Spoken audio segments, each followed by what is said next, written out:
The Call by Coldfire Night. Control to all units. We have a white male, approximately 50 years of age, not breathing, non-responsive, at 400 4th Street. Fire and EMS are en route. My pulse starts racing.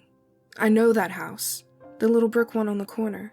I'm close, maybe even close enough to count this time. It's late and there's no traffic. Yeah, maybe this time. I pick up my mic, voice steady.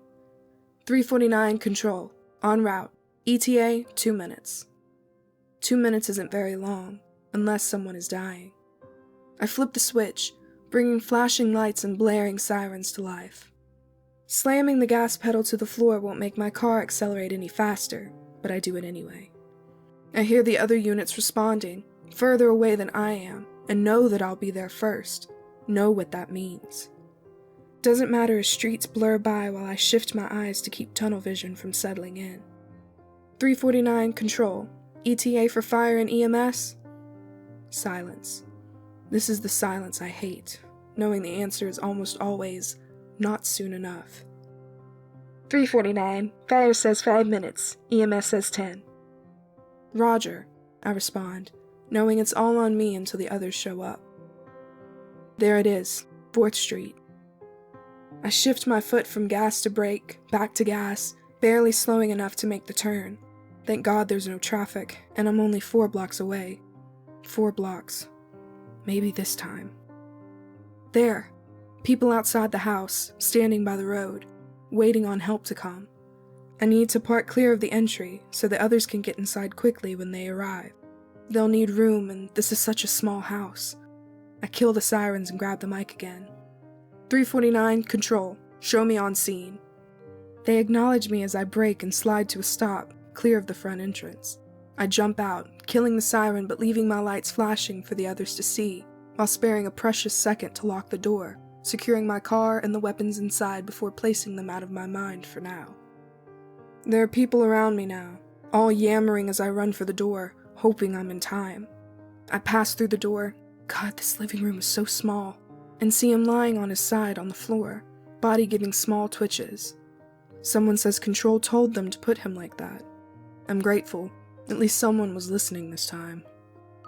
My mind tries to flash back to the last call like this. I'm trying to find the apartment and Control tells me that the caller is crying but refusing to do CPR on an infant. I lock that away. Hard. There's no time for that. Only for the man in front of me. I take the few steps needed to cross the room and drop to a knee beside him, ask his name, how long he's been down, when anyone last saw him.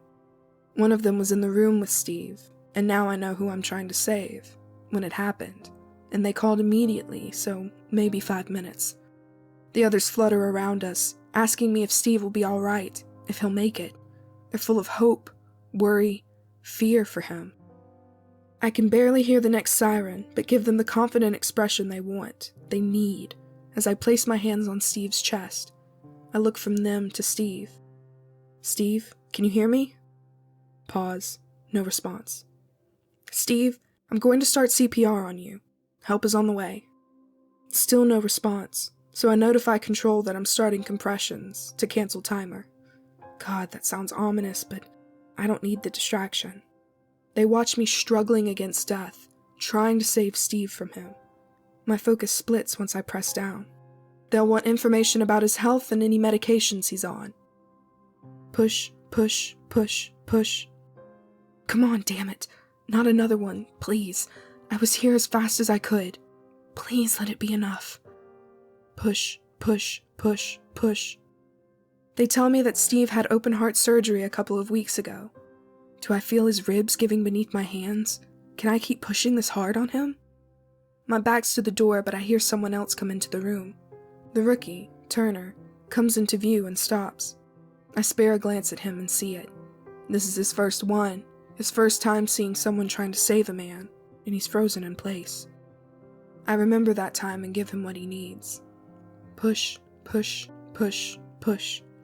Turner, go with them to get his medications for the ambulance. They'll be here soon. He's still not breathing. God, he's still not breathing. His mouth keeps opening, but he's not breathing. Please, please make it. Push, push, push, push. I hear more sirens, closer. Turner snaps out of it and asks the woman to take him to the medications. Good, he got them away from watching this. Turner may not be okay later, but he's okay right now, and that's what matters. Another person comes in the door behind me, asks what I need. I recognize Paulson's voice. Tell control subject is still non-responsive, compression's ongoing. Get new ETAs, then wait outside and direct them in here once they arrive. Try to keep the people outside calm. Push, push, push, push. I hear him leave and listen to the radio traffic that follows, alone with Steve. I talk to him as I press down, watching him twitch with the motions, but still no response. Different sirens are drawing closer now, but I don't know who it is. My arms are sore, no idea how long I've been going, but it's just me between him and death. I can't let him go, no matter that my own pulse is still racing, specks flashing across my vision because I just can't lose another one. Push, push, push, push. Please. I hear the door open again, and voices I don't recognize are wanting to help. I tell them to clear a path for the EMTs, knowing it's the only thing they can do. It gives them purpose, lets them believe that everything will be okay because they helped. Push, push, push, push. Come on. The door opens again and I recognize the voices as firemen. They know exactly what's at stake right now. Renewed energy flows through me and I keep pumping on Steve's chest. I'm telling them what I know about him, his history, and how long I've been working on him. I tell them I've got him until they can hook him up to the AED. Push, push, push, push. Maybe this time. Maybe. Please. One of them tells me it's okay to stop. They're ready. I pull back and straighten up, my head spinning from the change. I watch them put the patches on him and hook up the wires. The AED tells us to stop compressions as it reads Steve. Come on. AED starts giving directions. Stay clear. I watch Steve flop as it tries to shock his heart back into rhythm. It says to start compressions and I lean back in to take over. One of the firemen stops me, thanks me, and tells me they've got him. I nod back to him before standing up to take stock of the situation. The EMTs should be able to get him into the living room once they arrive, but there's no room for anyone else. I call to Turner, tell him to keep the women in the back rooms until the ambulance gets clear, unless there's another door they can exit through. After he acknowledges me, I walk outside and can hear another siren drawing close. Despite all of the flashing lights surrounding the house, I notice there's no actual noise, and nobody needs me right now. I close my eyes and dip my head as my hands finally start shaking. Please, please let him live. Please let him be okay. They need him, and I could really use this one. Please. I open my eyes as the ambulance finally arrives. Paulson walks up beside me, asks if Steve is going to make it. My hands stop shaking as I give him the same confident expression the women inside got, say I think it'll work out. I tell him to get the door while I bring the EMTs up to speed on what's happening. He nods and heads back toward the house. I move toward the ambulance and start talking. Please. I watch the EMTs race into the house with their gear on and the stretcher between them. Once they're inside, Paulson lets go of the door and starts walking toward me. I can see Tucker coming over from where he'd come out the back door with the women. I can see they're both worried, unsure what's going to happen. Please let him pull through. I tell them our part is done, and we did what we could. Tell them they did good work, because they did, and what else can I say? I release them from the call, assuring them I'll handle anything else that comes up. There it is, the mixture of worry and relief on their faces, knowing they're free to go, but afraid they could have done more. I watch them leave before closing my eyes and taking a slow, deep breath, hands trembling again. Oh God, please. I release the breath and the prayer, walk back to the house. Nothing I can do but watch from just inside the door, out of the way. Some of the people come up behind me and ask how Steve is. Will he make it?